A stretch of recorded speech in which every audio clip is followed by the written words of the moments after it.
আপনাদেরকে যে এলআইসি করতে বলা হচ্ছে সেটা কেন করতে বলা হচ্ছে? আপনাদের যে পরিবার, আপনার যে ভবিষ্যৎ, সেটার দায়িত্বটা কার? সেটা হচ্ছে আপনার। আপনি যদি আপনার শরীরে খারাপ কিছু ভক্ষণ করেন বা আপনি যদি খারাপ কিছু জিনিস আপনার দেহের ভিতরে সেটা ব্যবহার করেন, তাহলে কিন্তু ক্ষতিটা হচ্ছে। তারপরেও আপনার সেই ক্ষতিটা আপনারা করছেন।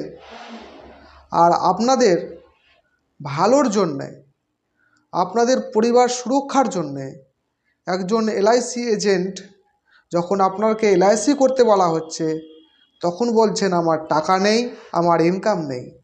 কিন্তু কাজের শেষে আপনি সেই টাকা 100 টাকা 200 টাকা আপনি সেটা ব্যয় বিনা খানোখায়, আর আপনি আপনার শরীরের ক্ষতির জন্য আপনি সেগুলো ব্যবহার করছেন। একটা কথা মনে রাখবেন, যতদিন আমার ইনকাম আছে ততদিনই আপনার সব ঠিকঠাক চলবে।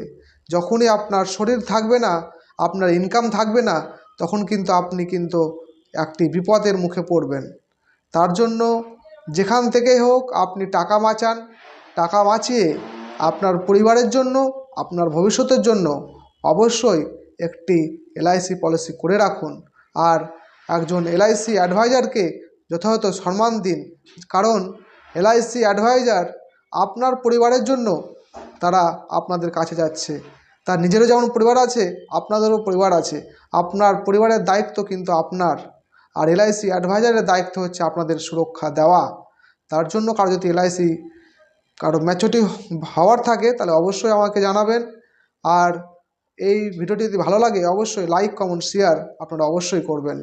ধন্যবাদ।